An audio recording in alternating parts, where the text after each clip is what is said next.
Welcome back to SwitchedtoLinux. We are going to be wrapping up the book today, Building a Bridge to the 18th Century by Neil Postman.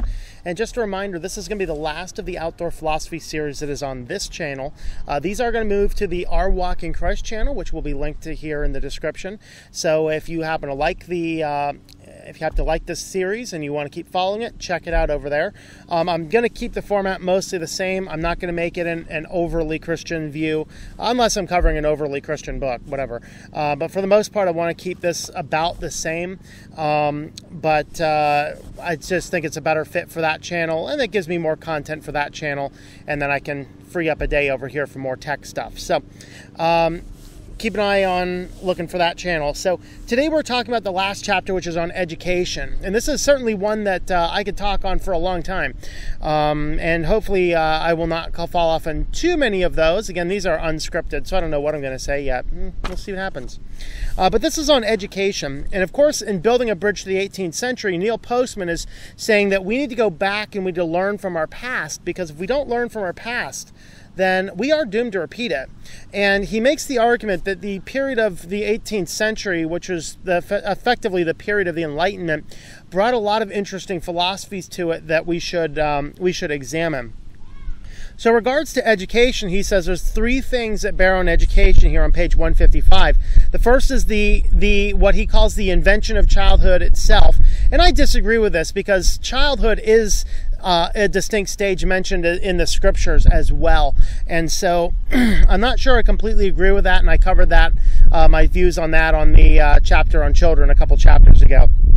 The second, though, is the outgrowth of the emerging nation state, where the state kind of has the idea that its job is to take care of the children. And third is the assumption that an educated mind is practiced in the use of reason, which may or may not be true. Of course, regarding that second point, in our modern age, I was at a group the other day, and one guy was talking about, he's bringing his teenage son's girlfriend home or something, and says, she said, I'm waiting for working papers. Like, working papers? And this was kind of a foreign concept, because, the kid does a little bit of work for the father, and the father's friend gets paid for it without having working papers. Of course, what that means, and most of you are aware of that, if not here in America, if you're a teenager still in school, then to get a, quote, real job, by real job, it's probably not a good job, just, flipping burgers at Burger King or going to McDonald's or something silly like that. Any W-2 wage payroll type job, if you're under 18, you need working papers from the school to say that yes, you are allowed to work, and then they'll limit how many hours you can work, etc., etc. Well, we got into this discussion on that topic, and he says, why does the state feel the need to take care of my children? I'm the parent. It's my job to take care of the children. And yeah, there's certainly some people that maybe shouldn't be trusted to take care of their children, but we have ways to handle that as well. So that is certainly an interesting point, where schools are becoming way too big in our day. Even the pushing of schools, what we've done is such a great job of pushing kids to believe that if you don't go to college, you're just going to be a dropout bum. And that's just simply not the truth. I'm not going to dive in on that, because he doesn't really go into that in any real detail. But he kind of talks about Rousseau and the Book Emile, which is this boy that has this tutor, and I might be pronouncing that incorrectly. I meant to grab the correct. I don't know if it's Emily or Emile. I'm going to say Emile because it's a boy's name. I'm not sorry. I'm just sexist, I guess. But anyway, the boy gets a tutor who's teaching him only the things that he needs to know, but then the tutor puts him into circumstances that will teach him that education is valuable, basically pushing him in directions. Never sits there like the school and says, you need to sit down and do your arithmetic, but instead puts him in a place to say, okay, you have this much money, this is how much money for the rest of the month, whatever. You need to learn the arithmetic so you can learn how to manage your money. And so that's kind of the view that he had taken in this period of time. The education is best done when it is done in such a manner that we are directing our own education. And me, as an example, I will tell you that this is where education is at its strongest. I was pretty much a straight C or D student until somewhere around 10th grade. I just kind of, according to a friend of mine who's a mentor of mine now, but he was a teacher then, he's like, just kind of woke up. He actually saved all my papers because it was the most remarkable thing he'd ever seen. You take my 10th grade report card and fold it in half, and it's just crap on the one side, and it's like straight A's on the other. It was weird. What happened is I got a passion of learning. I got a passion of understanding. I got a passion of seeing things and wanting to know how things worked. And so what happened is I started to learn and figure out how to learn as much as I could. And it had nothing to do with the education system. In fact, more often than not, the school system at that point in time when I was motivated more got in my way than it did help me along. I don't really care about, 3 plus 3, but I care about whatever subject that I'm studying and, as a basic example. Of course, we have a model now. Which basically says this is the curriculum, and everyone has to teach what is on that curriculum. And that is the biggest problem, is we've gotten to this point in our modern education, particularly among K through 12, where the curriculum is so pushed, the teacher's hands are tied to actually teach the students useful information. And there are some exceptions to this, but for the most part, that's what it is. You got to get through the teaching curriculum. You got to get through the standard test. You got to do all of these things. That's all they're talking about. And that's kind of the sad reality of it. It's a sad reality of it, right? And so, sorry about that. Had to change locations. A bunch of youngsters came up and just started, I was in front of a basketball court, and a bunch of youngsters came up and decided to start riding their bikes all over in front of me. So I was like, interesting. All right. So, of course, in the modern curriculum, as I was saying, in the modern curriculum, the teachers essentially have their hands completely tied into doing exactly what the curriculum says to be. And all of this is directed and geared itself towards this goal to say we have to take the children and just give them a lot of information. Of course, Alan Bloom shows up. I talked about Alan Bloom in the last book we did, because there were some interesting things that the author of the other book, The Lucifer Principle, who is named Howard Bloom, no relation, had mentioned. But what we see is that in this we have the basically subject-centered education, and Bloom really pushes that view that we need to have better education and understand what education is and what it is and how it works. And that was one of the things that we got.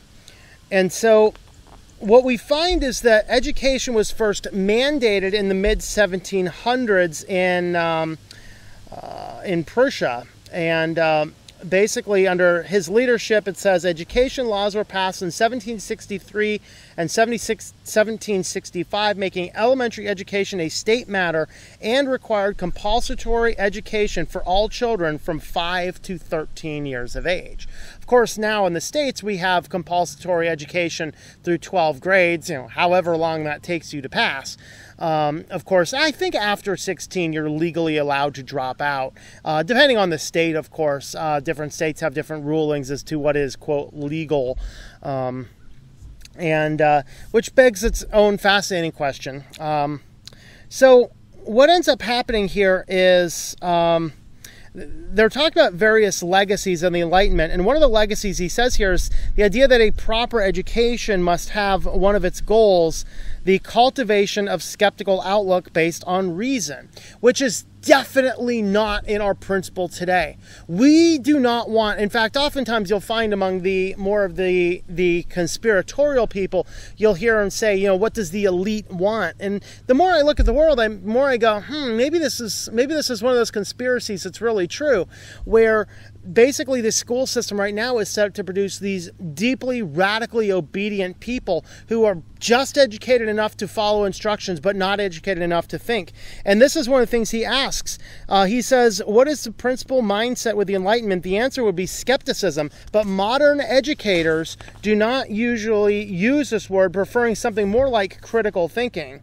But in any case, they do not care much about it. There are several reasons why, Postman writes on page 160. The first is it is dangerous.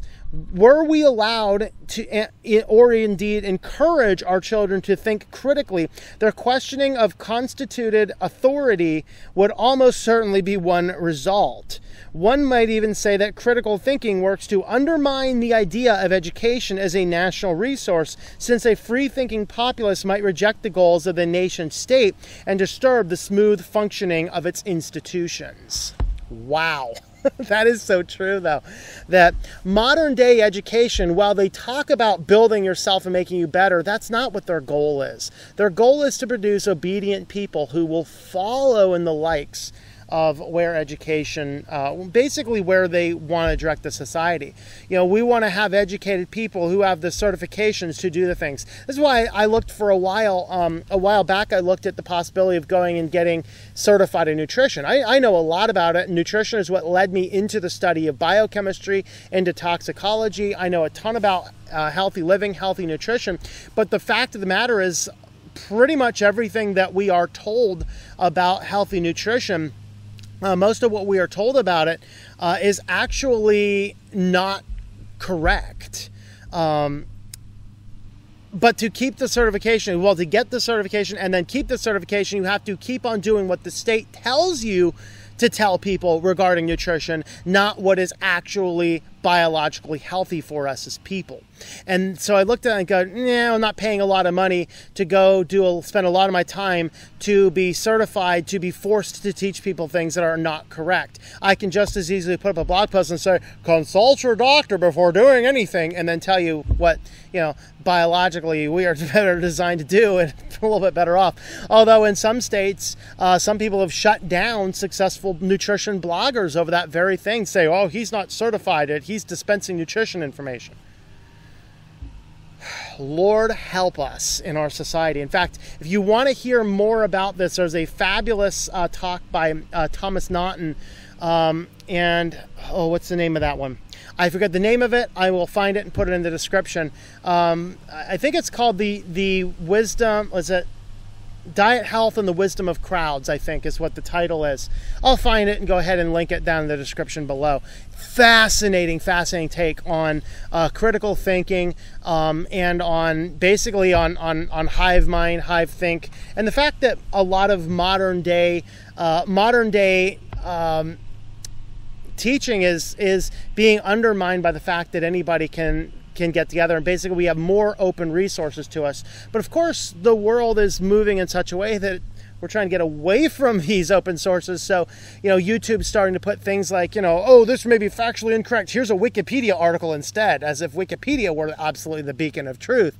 Although probably Wikipedia is more useful and more factually correct than the state-sponsored news media, which is another factor in and of itself.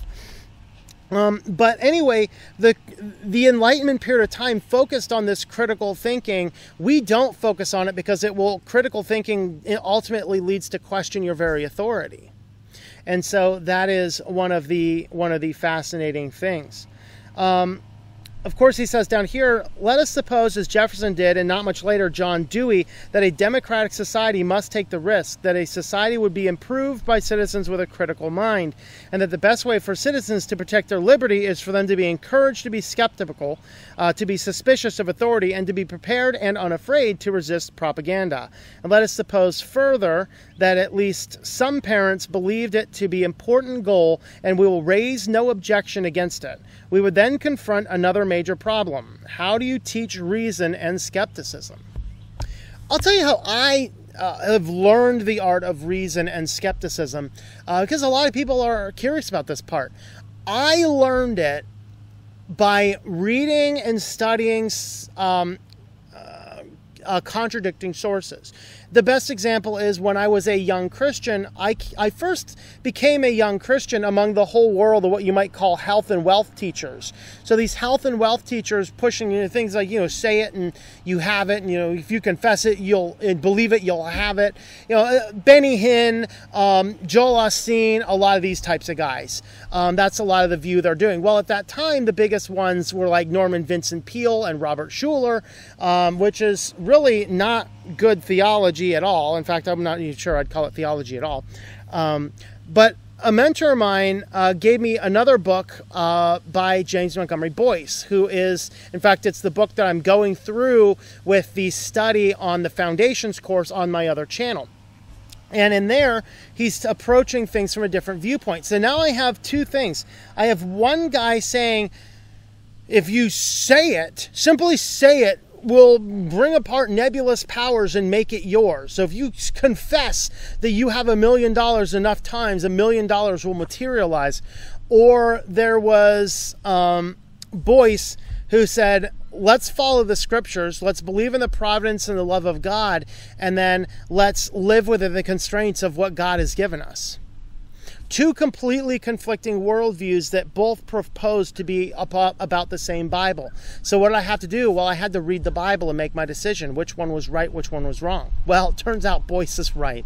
Okay, if you read and understand the scriptures and the whole of the scriptures, it's Boyce who has a better understanding. And so that's really how you learn critical thinking, is by studying diversifying opinions. So read up on all of the stuff that maybe the government gives you on nutrition, and then find somebody who's teaching you the exact opposite. Study both of those and then examine. If you have the wherewithal, dig through the scientific literature and look for arguments from the absence, look for arguments in the affirmative, look for real information, look for real studies. Learn people like one great thing about American nutrition teaches us, get your vegetable oils, cut out fat, and go with your vegetable oils. Vegetable oils are toxic for us. Okay, we need tiny doses of them, the amount that we would get eating those vegetables, like corn or anything really.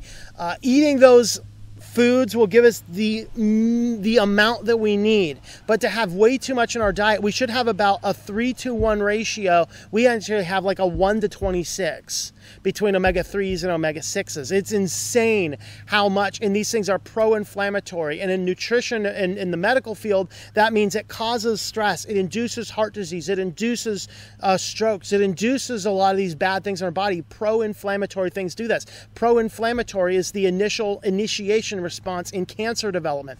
So all of these vegetable oils that we're told and sold as being great and healthy for us are really bad. If you want to watch a conflicting view to that, watch The Oiling of America, which was originally put together by Mary Ainig, who is a fatty acid biochemist, presented by Susie Fallon at the Weston Price Foundation. But it's like a 2-hour lecture, and it will keep you fascinating. It's called The Oiling of America. It is amazing. Watch that and you'll learn about the difference. What is it that is pushed on us, and what is it that is really true? And basically, and to say, I can't say this one is absolutely right and the other one's wrong, this one's absolutely wrong and the other one's right. What you want to do is you want to fully examine Susie Fallon's talk, and then fully examine the talks on the opposing view, and see which one seems to align better with real facts. That's how you do critical thinking. It's not an easy thing to teach, I will grant you that. But that's something that Postman is saying we kind of need. Of course, a lot of our modern view of education came with in the Middle Ages, and I'm not sure if this is pronounced the trivium or the trium. I think it'd be the trium, because that V was pronounced more like a U in the original Latin, which is what I'm guessing the root of this happens to be. And what this is that in the middle school, or the middle, not middle school, the middle age period, when education was really becoming pronounced, what would happen is they would teach 3 things. That's where the tri comes from. 3 basic cores: logic, rhetoric, and grammar. And that is kind of where we are in our modern day. Of course, we focus a lot more on grammar, despite not really knowing the difference between there and there. However, what ends up occurring then is that we have produced a curriculum where we're focused on the history curriculum, we're focused on the grammar curriculum, we're focused on the science curricula, the social curricula. So we have all these different curricula. So it's very much the same as what we have in our modern day today. But the reality is that we're really missing a lot. And the reason we're missing a lot is because we're leaving out all of the unifying principles, mostly the faith. And he talks about that a little bit later in here. And this is kind of some fascinating views that he has down here. He kind of leads us down a path to say, how can we improve education? And he's talking here about a variety of different approaches.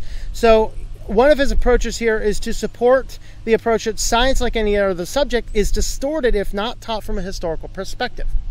And this is true. As I said before, science nowadays is more about politics than it is about science. It's not about establishing fact. It's about massaging data to make it say what you want it to say.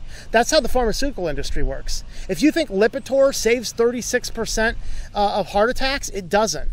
1 out of 99 has a slightly improved marker. That's it. What they did, though, is they did some weird data massaging with statistics to make it that 36% show up. And literally, they ran numbers in ways that make no logical sense. Trust me, I've had to do a lot of scientific statistics in my day. Do you know what an ANOVA multivariate statistic is? I mean, it's, yeah. I'm forgetting even the name of it now. I blocked it out of my head. I did way too much of that kind of stuff. But those are a lot of the statistics I needed to do on my doctoral thesis. Because the sheer number of studies, the sheer number of models, figuring out what the correlations and correspondences were, it just doesn't make sense. But what you can do is by simply manipulating the data with the statistics, you can make it say something completely different. And that's one of the things that's going on. So science in and of itself is a little bit more distorted. Then, of course, he talks about, it's not to say that every new or resurrected explanation for the ways of the world should be given serious attention in schools.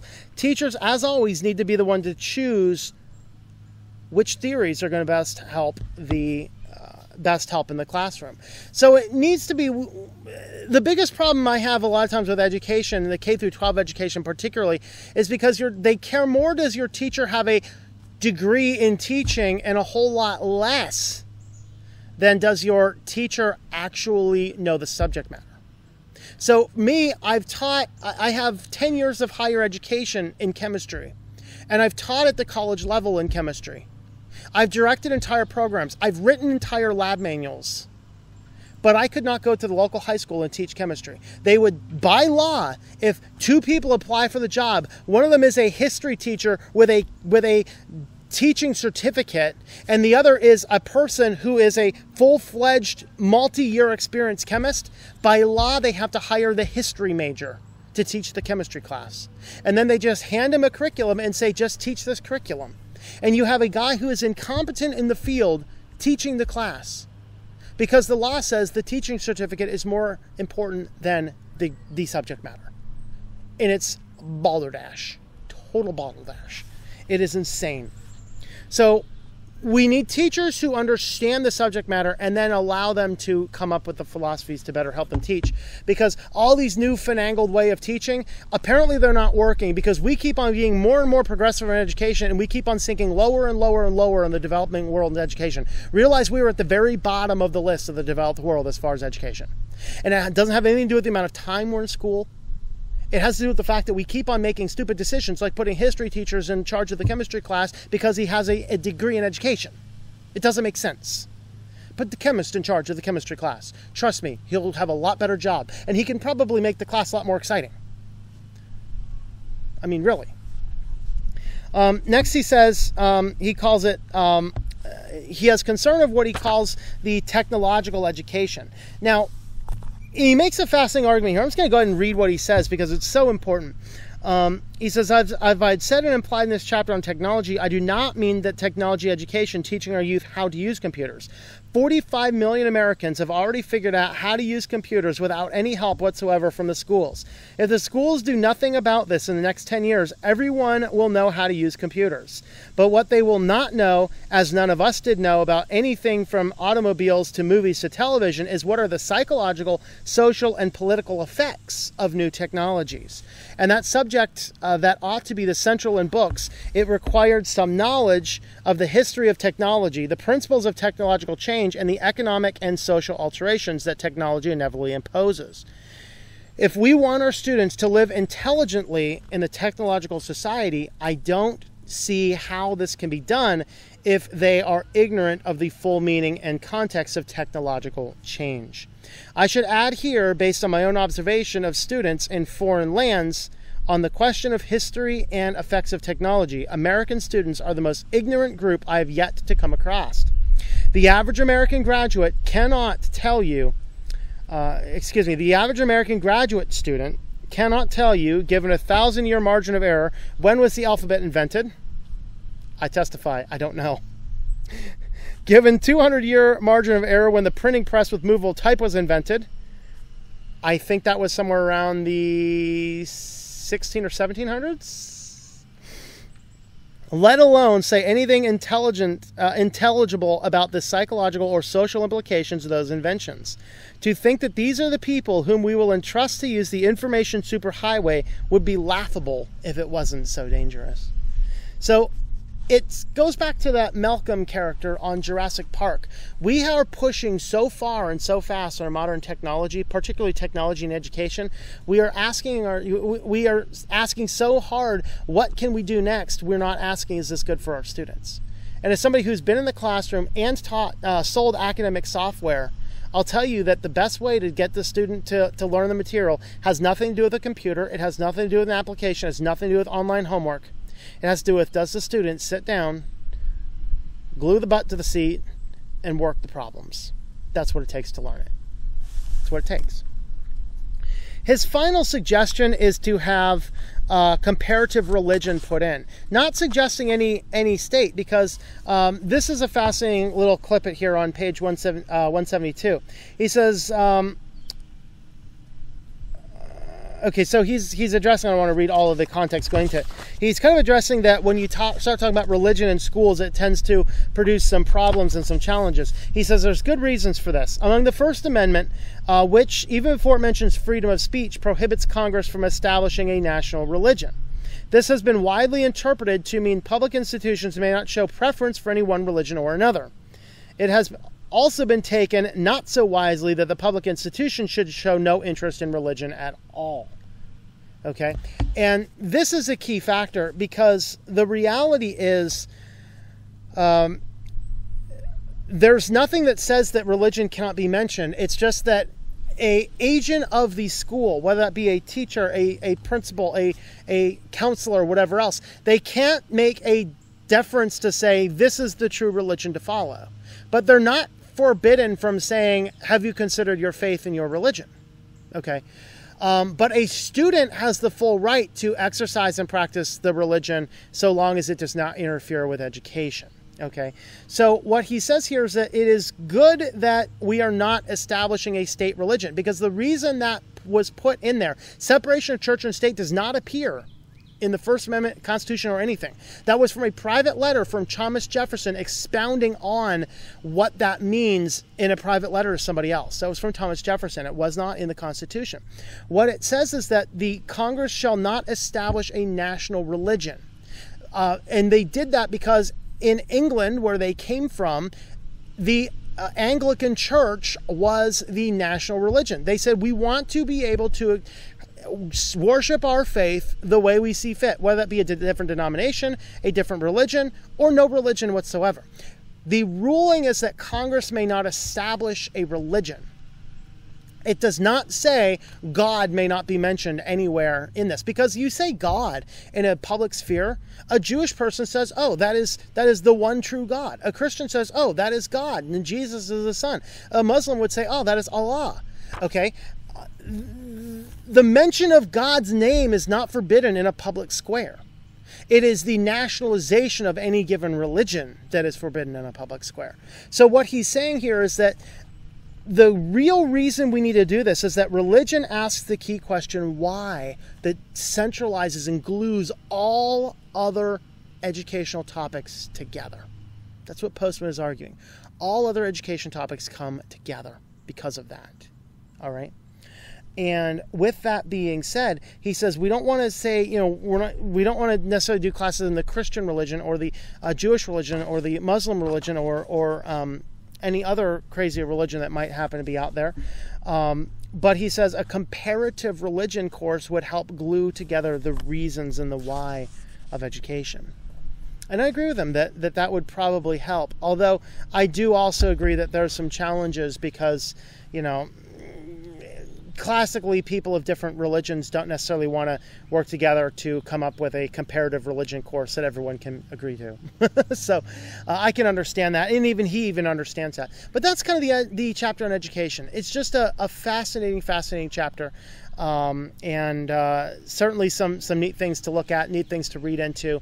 And we need to get back. If I had the best way of education, the best way of education is to give students the ability to learn things that will help them along their way as they see it. Now, the downside is if you take a child and just say, you can study what you want, they're going to sit over there and play video games the whole day. It's not a valid thing. But if you can put them with mentoring roles like the teacher, the tutor, and Emil, if you put them in the situations where they need to learn how to do something, they'll learn it, trust me. I learned more on my own in the last 2 years of high school than I did in the previous 10 years of my education. And that's important because I decided to learn it because I wanted to integrate things. A young person with a passion to get something done is way more geared towards education than a teacher with 40 years experience in that field trying to teach a student who's unmotivated. A student must be motivated. That's the biggest problem, is we need to remotivate our students. We're not going to do it by teaching to standardized tests or by indoctrination or by producing obedient button pushers. We're going to be doing it by inspiring our children and our youth to be real people in this world. So thanks for watching.